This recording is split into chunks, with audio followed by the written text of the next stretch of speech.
She was just walking to her car, minding her business, when an 8-year-old girl pointed straight at her and said the words that froze the entire parking lot. "Daddy, I want that woman to be my mummy."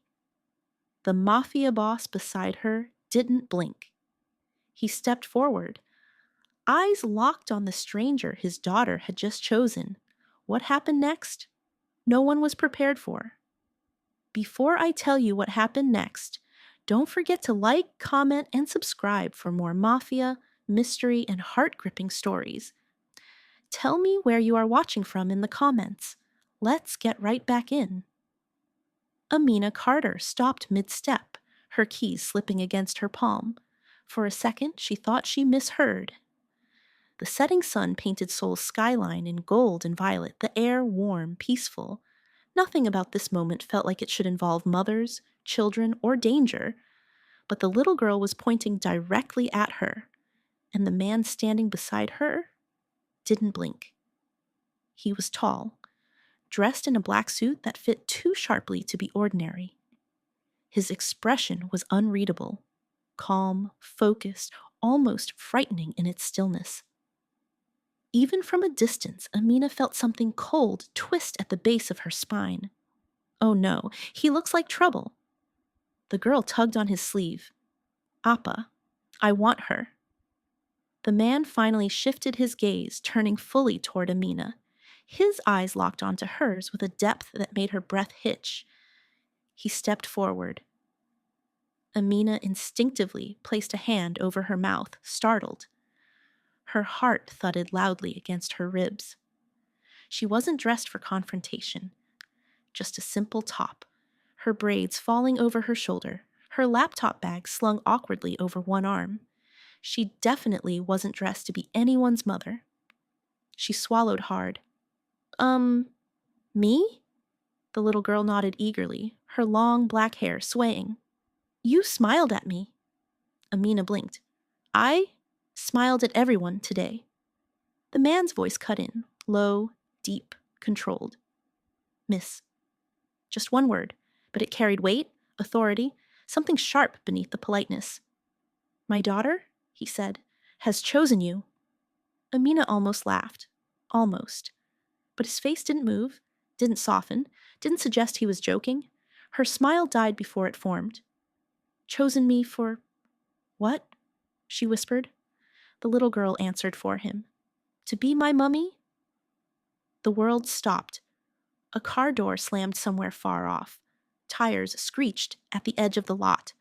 Footsteps echoed, but all Amina could hear was the blood rushing in her ears. I don't think," she shook her head quickly. "Sweetheart, I can't be your—" The girl stepped closer, staring up at Amina with eyes too soft, too hopeful. "You look warm," she whispered, like someone who hugs soft. Amina's chest tightened.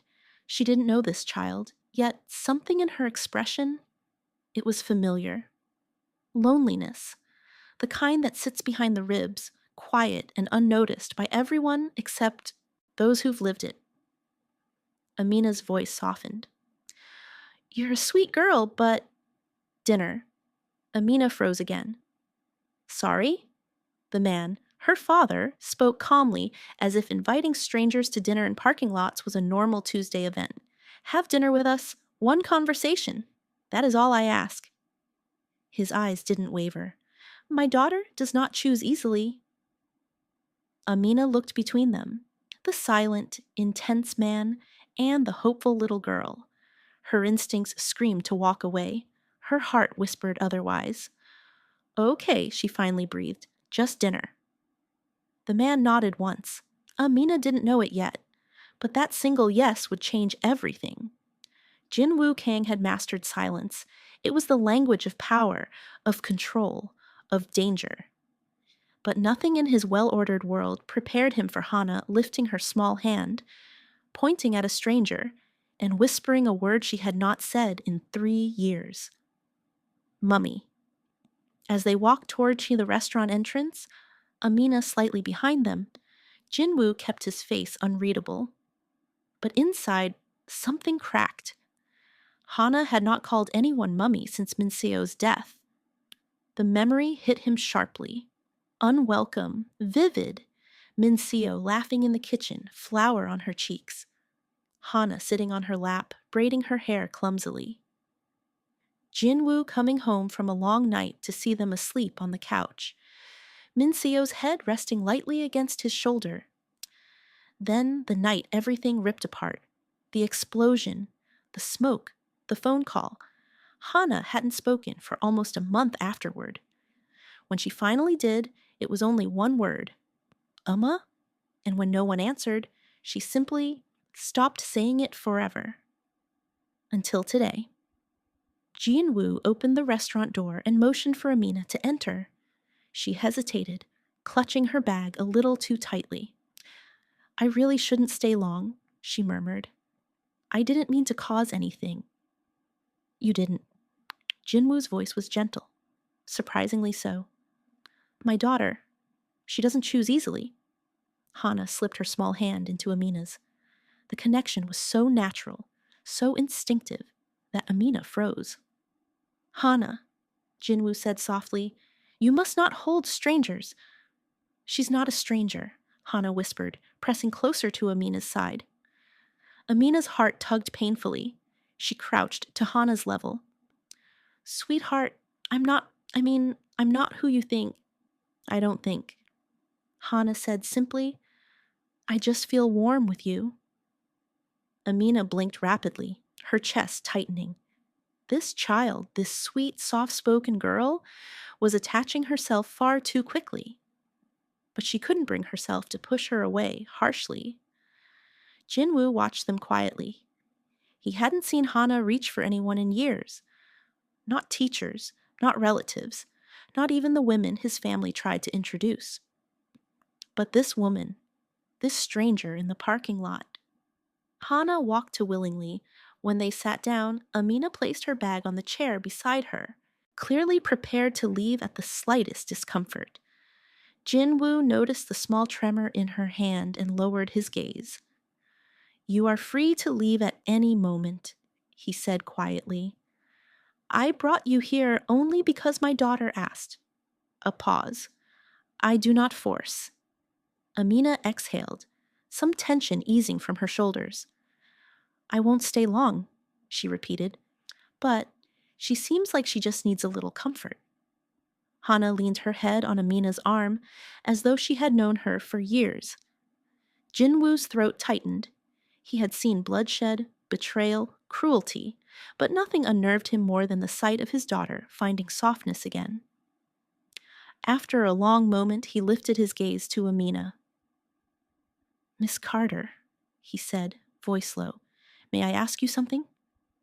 Amina nodded cautiously. He studied her for a breath. Why? He asked. Did my daughter choose you? Amina didn't answer immediately. Her lips parted, closed, then parted again, her thoughts racing in 100 directions. Jinwoo could see it. He could see the way her shoulders tensed, the way her eyes flickered between him and Hana, the way she swallowed like she was standing at the edge of something she didn't understand. I don't know, she finally whispered. Kids feel things adults ignore. Maybe she just needed a warm face today. Jinwoo studied her a moment longer, then slowly nodded. For Hana's sake, he said quietly, will you join us for dinner? Amina let out a soft, startled laugh. Dinner? With you? Before she could finish, Hana slid off her chair and gently tugged Amina's sleeve. Please. Her voice was tiny, shy, hopeful. It was unfair, criminal even, how quickly that one word melted Amina's resolve. Amina sighed, defeated. Okay, but just dinner. Hana beamed, climbing back into her seat beside Amina as though she'd belonged there all along. They were escorted to a private dining room, far too elegant, far too guarded for an ordinary man. 2 men in dark suits stood outside the door. Another walked ahead of them, opening the way with quiet deference. Amina's heartbeat quickened. Who exactly is this man? Inside, the table was already set. Polished dark wood, warm lighting, dishes arranged with near ceremonial precision. Jinwoo took the seat opposite them, but his attention never left Hana, or the woman she clung to. Hana sat pressed against Amina's side, eating with an enthusiasm Jinwoo hadn't seen in months. She tried new dishes without hesitation, even offering tiny bites to Amina with a trusting smile. Amina laughed softly each time, accepting every offering with gentle gratitude. Jinwoo watched it all, his expression unreadable, yet something simmered beneath the calm surface. Admiration, relief, fear of how easily this stranger affected his daughter. Fear of how quickly Hana responded to her warmth. Fear of the questions he didn't yet have answers to. Between soft laughter and clinking dishes, Amina finally dared to ask, "So, do you host guarded dinners often?" Jinwoo lifted a brow. "Is it uncomfortable?" "It's," she searched for a diplomatic word, "intense." A corner of his mouth almost tugged upward. "I will reduce the guards next time." "Next time?" Amina blinked. "I didn't say there would be a—" Hana cut in, leaning against Amina's arm. "Can you braid my hair someday?" Amina froze. Jinwoo's hand stilled on his glass. Slowly, Amina smiled, brushing a curl from Hana's forehead. "If your daddy says it's okay, then yes, I can." Hana hugged her. Jinwoo looked away, not wanting anyone to see the way his chest tightened. Dinner continued with soft conversations and Hana's quiet laughter filling the room like warmth seeping into frozen spaces.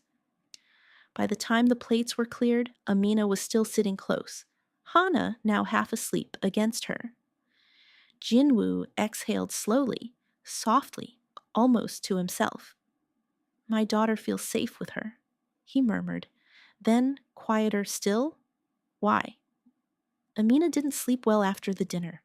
Every time she closed her eyes, she saw Hana's tiny hands wrapped around her arm, and Jinwoo's gaze watching them in that quiet, unsettling way. Not predatory, not aggressive, just intense. Too intense.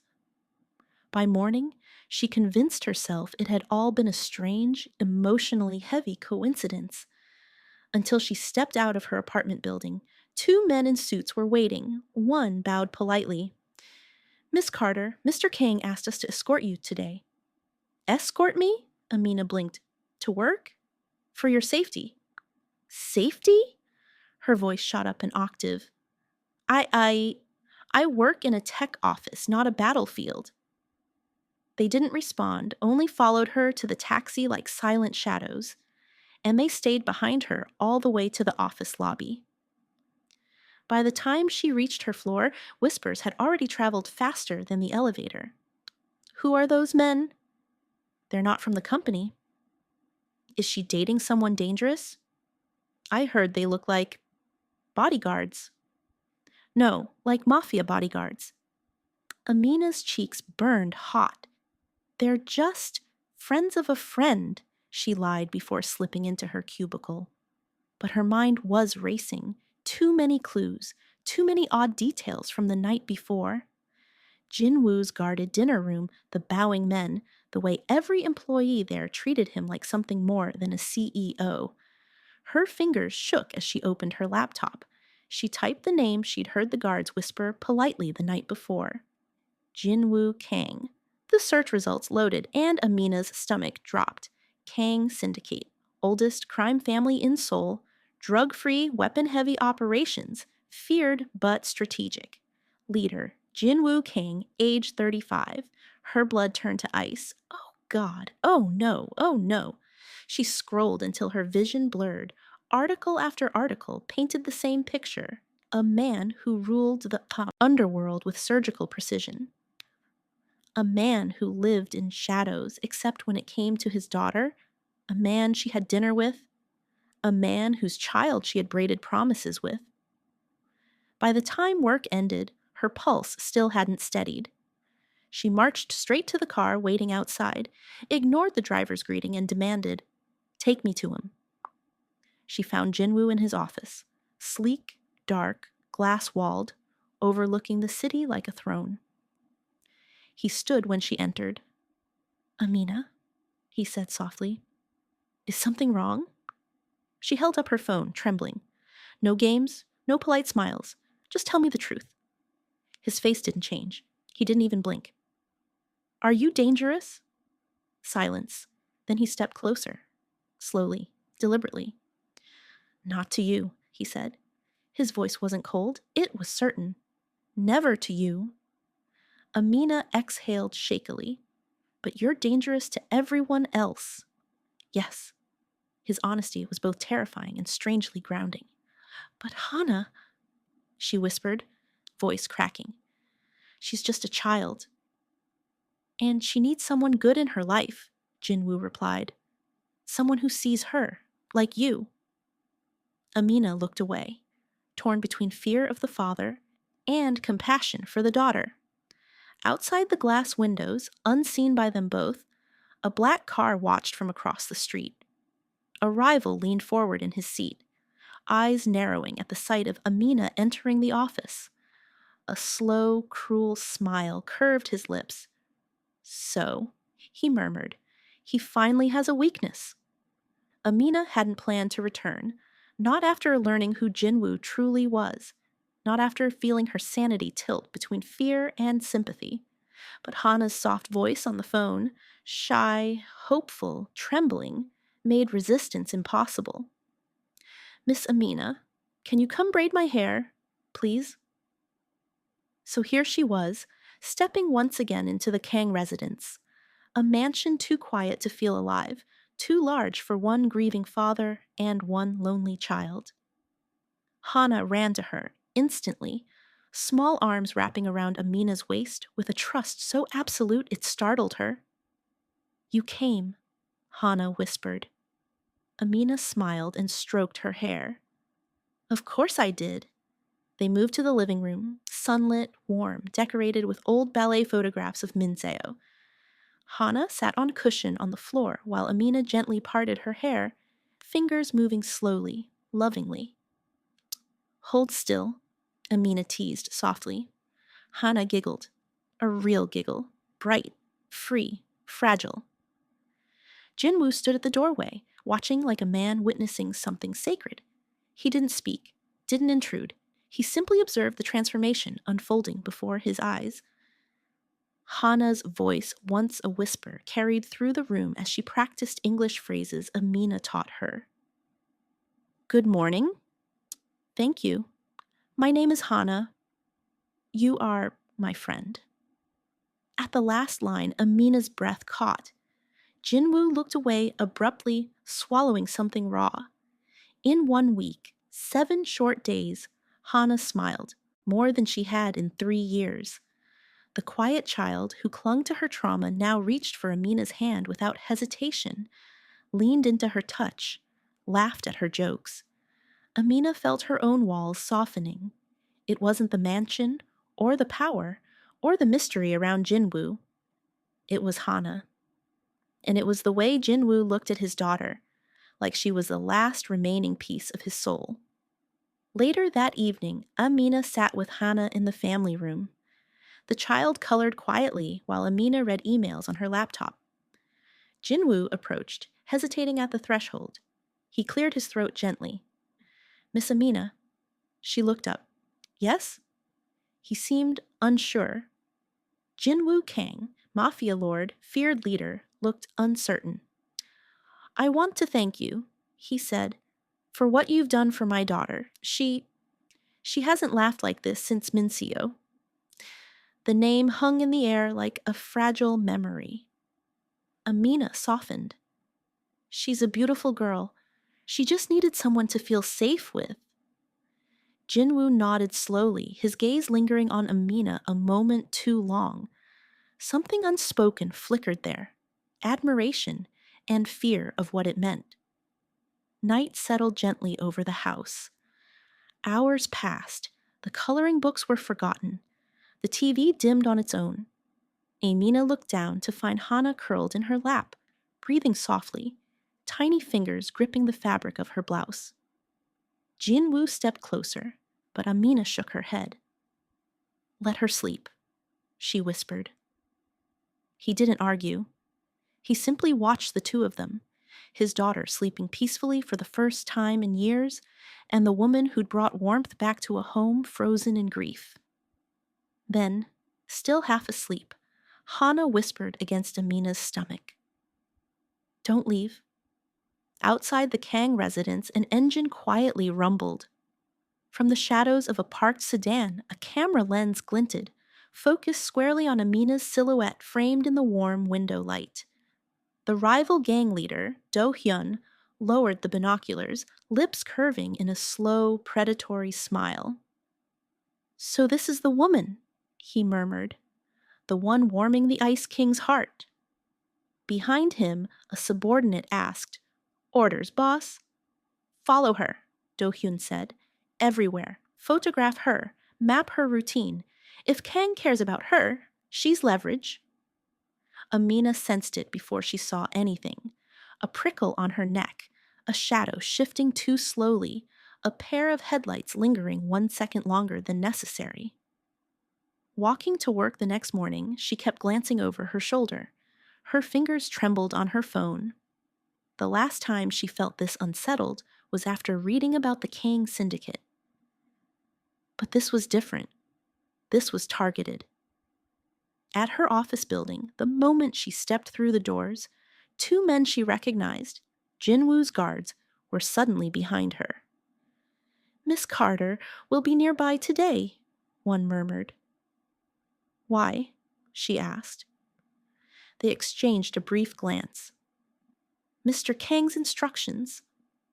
Her anxiety tightened. Jinwoo was protecting her. From what? That evening, she confronted him gently when he came to pick up Hana. "You've been sending more guards. Is something wrong?" Jinwoo's jaw tightened. "Nothing you need to worry about?" "That's not an answer." He paused, looked at her with an unreadable softness. "Let me handle it." Amina wasn't satisfied, but the way Hana clung to his hand, humming the English song Amina taught her, softened the moment. She didn't push further, not yet. Later that night, while waiting for Hana to finish showering, Amina wandered into Jinwoo's private study to return a book she borrowed. She wasn't snooping, she told herself, but her steps slowed when she noticed an unlocked drawer. Inside were files, old, worn, creased from years of being opened and closed. She saw the first page and froze. Case report, Min Seo Kang, homicide investigation. Status, unresolved. Initial suspect, external hit. Secondary note, possible internal involvement. Amina's breath hitched. She shouldn't read more. She knew she shouldn't. But her fingers turned the pages anyway. Witness testimonies, conflicting accounts, irregularities in the security footage, a name scratched out violently with ink, someone Jinwoo had once trusted. A line highlighted in red marker made her knees weaken. Evidence suggests betrayal from inside the Kang Syndicate. The room tilted. Min Seo hadn't died in a random attack. Someone close to Jinwoo, someone he likely still worked with, had arranged it. Amina pressed a hand over her mouth. Oh God. She stepped back from the drawer so fast she nearly tripped. Her heart pounded in her ears as the realization crashed into her like ice water. Someone inside his world murdered his wife, and if they learned Amina was getting close to him, if they sensed her influence, she wasn't safe. Hana wasn't safe. Jinwoo wasn't safe. Footsteps approached. Amina quickly shut the drawer, backing away just as Hana padded into the hall wearing her pajamas. "Amina?" the little girl asked sleepily. Amina forced a shaky smile. "I'm here, sweetheart." But her voice cracked. When Hana hugged her waist, Amina whispered into the child's hair. Soft, horrified. unable to unsee what she had just read. Someone close to him killed her. The night air outside the restaurant was warm, humming with the usual Lagos chaos. Honking cars, sizzling street food, a distant generator humming. Amina stepped out first, still smiling from Hana's shy request for extra suya spice. Jinwoo followed a few steps behind, taking one last glance at his phone. That was when the street suddenly shifted. A black Sienna van that hadn't been there before rolled forward, slow and predatory. The door slid open with a hiss. Amina froze. Everything inside her screamed run, but before she could react, 2 masked men rushed her. "Amina!" Hana gasped, eyes wide, but she didn't scream. She ducked behind a parked Kiki exactly the way Jinwoo taught her. Small, silent, unseen. Amina struggled, adrenaline crashing through her veins as one man grabbed her wrists and another tried to shove her into the van. She kicked, twisted, fought, her heart a wild drum. "You're coming with us," one hissed. "He'll come running. He always does." Jinwoo. This was a trap meant for him. Amina's blood ran cold. Hana, hands shaking, pulled out her tiny pink phone. Her voice was a whisper as she pressed the emergency button Jinwoo programmed months ago. 3 taps, hold, release. A silent signal. A call that meant one thing: "Daddy, danger, come now." The street was normal 1 second. The next, it wasn't. A black motorcycle screeched into view. Then another, then Jinwoo's car, silent, tinted, lethal, sliding to a stop with predatory grace. The kidnappers froze. Jinwoo stepped out. Amina had never seen him like this. Not furious, not shouting, but something far more terrifying. Focused, cold, calculated. The first kidnapper didn't even see the punch. Jinwoo moved like a blade being drawn. Fast, precise. The man hit the ground before he understood what happened. Another lunged toward Hana's hiding spot. Jinwoo's eyes snapped to him. "Don't," he warned, voice low, deadly. The man hesitated. Jinwoo didn't. He slammed him into the van door so hard it dented. The remaining men scrambled back into the vehicle, cowards fleeing the wrong prey. They sped off into the night, but not before one muttered, "So it's true, he cares about her." Amina heard it. So did Jinwoo. Silence settled, thick as smoke. Amina's legs finally gave out. Jinwoo caught her before she hit the ground, pulling her against his chest. His hand trembled, not from exertion, but fear. Fear of losing her. Hana ran to them, sobbing into Amina's waist. Jinwoo's voice was a rough whisper against Amina's hair. "I will protect you with my life." The words shook her more than the attack itself, because for the first time, she believed him. Amina didn't sleep that night, even after Jinwoo drove them home, even after Hana curled up against her like a frightened kitten, even after the guards doubled their patrol. Her mind kept replaying the attack, the whisper, the violence in Jinwoo's eyes. By morning, she stepped outside for air. 2 men waited by the gate. Not kidnappers, not gang members, police. One flashed a badge. "Miss Amina?" Her stomach tightened. "Yes? We know who he is," the officer said. "Jinwoo Kyung, leader of the Kang Syndicate." Amina felt the world tilt. Hearing it said aloud made everything too real. The second officer stepped closer. "We're not here to arrest you. We're here to offer you something." She didn't breathe. "Help us take him down," he said softly. "Give us what we need, and we'll guarantee immunity for you and protection for Hana." Hana, Amina's pulse stumbled. "You want me to betray him?" she whispered. "We want to keep a child safe," the officer replied. and give you your life back." They pressed a card into her palm and left as quietly as they came. Amina stood there for a long time, shaking.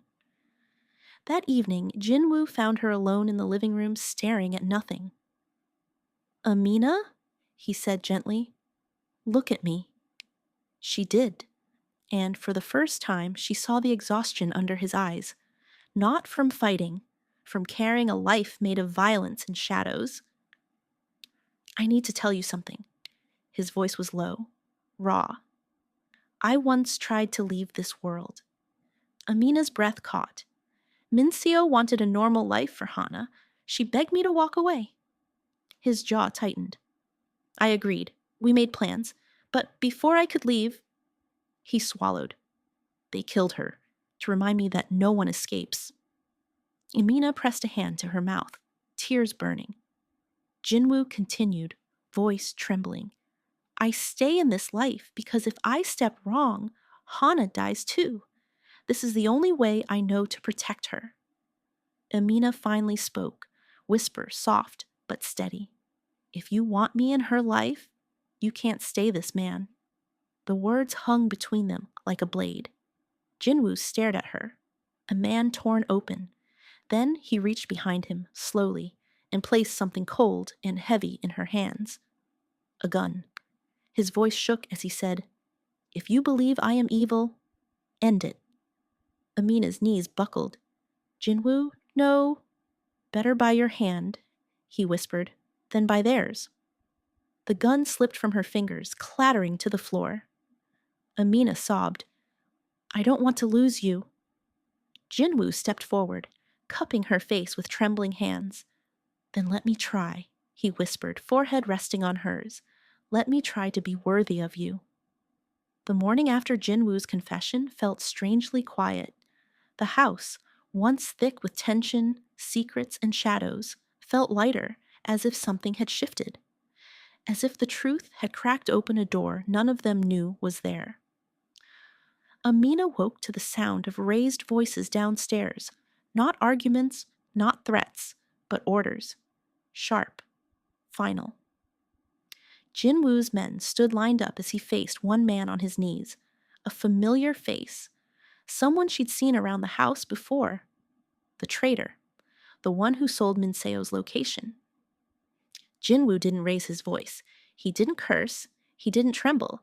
He simply said, "For my wife, and for my daughter, this ends today." A single gunshot echoed, and with it, 3 years of ghosts finally fell silent. Later, Jinwoo found Amina sitting on the edge of the couch, hands folded, unsure of what to say. "I won't allow that kind of betrayal near Hana again," he said quietly, "or near you." Before she could respond, he held out a flash drive. "I need your help." She blinked. "With what?" "Your evidence. Your photos, recordings, everything you found about the rivals. I'm using it to make a deal with the police." Her chest tightened. "A deal?" "A truce," he said. "A dismantling of those who've hunted us, without touching my own people, the ones who are loyal. No more wars, no more blood in Hana's future." Amina stared at him, at the man who once terrified her, who was now trying, truly trying, to build something better. She handed him her laptop. "Take everything you need." In the days that followed, something beautiful began to bloom. Hana, no longer shadowed by fear, clung to Amina's side constantly, practicing English, braiding Amina's hair, drawing pictures of the three of them holding hands. And for the first time since Minseo's death, she laughed. Amina heard it one morning and froze, the soft, bright giggle of a child experiencing real safety. Jinwoo heard it too. He stood in the doorway, silently watching Hana braid Amina's hair with little pink ribbons. His eyes softened, almost wet. Amina felt her heart pull tight. That weekend, Jinwoo took them to the Lantern Festival on the outskirts of the city. Families gathered with glowing orbs in their hands. Lights drifted into the sky like tiny rising stars. Hana squeezed Amina's hand. Mummy, can we make a wish? Amina froze. Mummy. Not forced, not prompted, given willingly. Her throat closed as she knelt to Hana's level. Yes, baby, we can.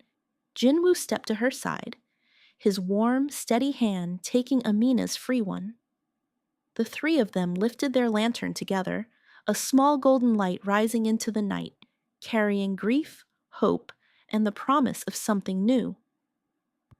Amina watched it disappear among the stars, and she whispered the truth she finally understood. Some families are chosen, some are fought for, but ours was both.